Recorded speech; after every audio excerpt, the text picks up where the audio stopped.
I've got a lot to talk about tonight, as you might imagine, but before I get down to business, I'd like to extend a thank you to John Schultz, our most recent five-timer. He is responsible for this week's color scheme, maize and blue, after the University of Michigan.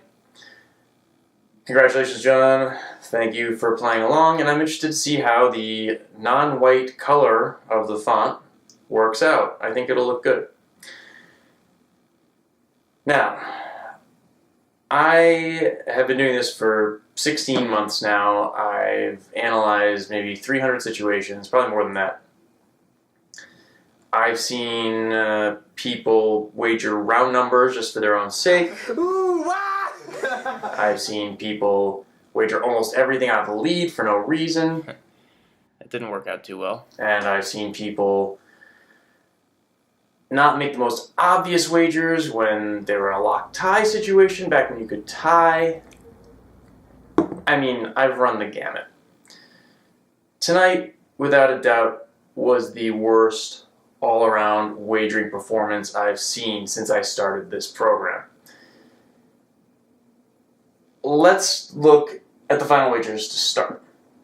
Leah, 14,200, has a little bit more than 2/3 of Nicholas's total. That means she doesn't have to get it right to win, but with Tim probably wagering almost everything, she has a choice. Stratton's dilemma.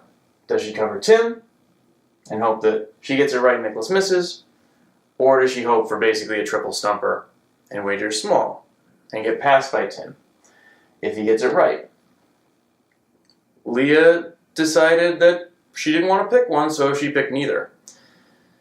This 4,200 wager, if she gets it right, she'll have 18,400, and if Tim gets it right, he'll have 22,700. He'll pass her. If she gets it wrong, she'll have 10,000, and Nicholas, with this is just a little bit more than a lockout, will still beat her. The only way that Leah wins in this situation is if she is the only one to get Final Jeopardy right. That decreases your chances basically by half.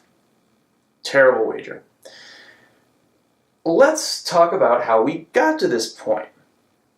Leah had all three daily doubles in this game. The first one, she had 1,000 and she wagered everything. She got it right. The second one, she had 5,000, I believe, or 5,200. And it was a $2,000 clue in a category where the first and last letters of the correct response were going to be the same. That's one you kind of got to go all in for every time, because the clues aren't that difficult. They're giving you, oh, here's some general sense of a thing. Now find a thing in that category that has the same first and last letter. Apnea was a slam dunk for her. She got that right. Probably kicking herself after that. And then the kicker, the anti-penultimate wager. Tim had 11,400, Nicholas had 20,800, and Leah is just barely hanging on to second.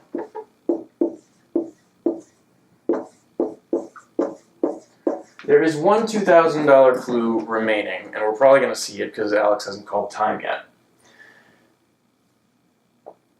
Worst case scenario. Let's not even think about this daily double. Let's assume that it just disappears. What's the worst thing that could happen here? Let's say Nicholas gets it right. He's going to have 22,800, which is exactly double Tim's score. So if Leah is below that amount, she's going to be eliminated.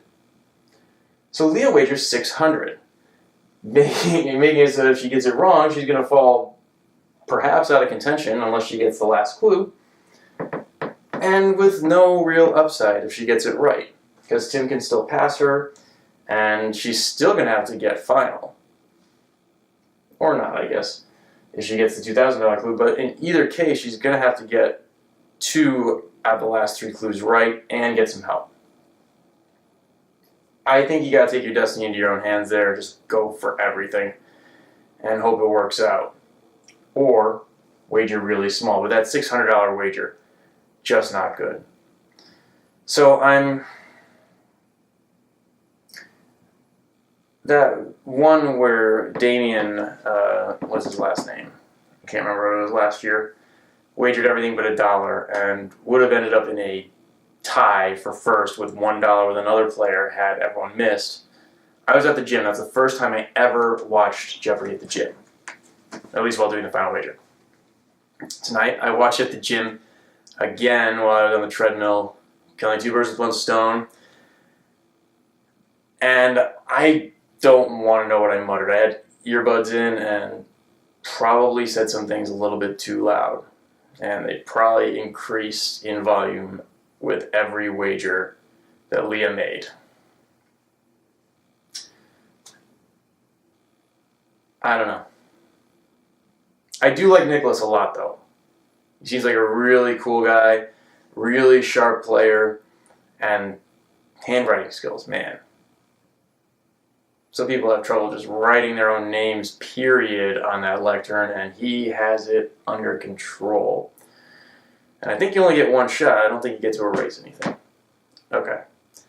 This has gone on long enough. We will see you and Nicholas tomorrow on the final wager.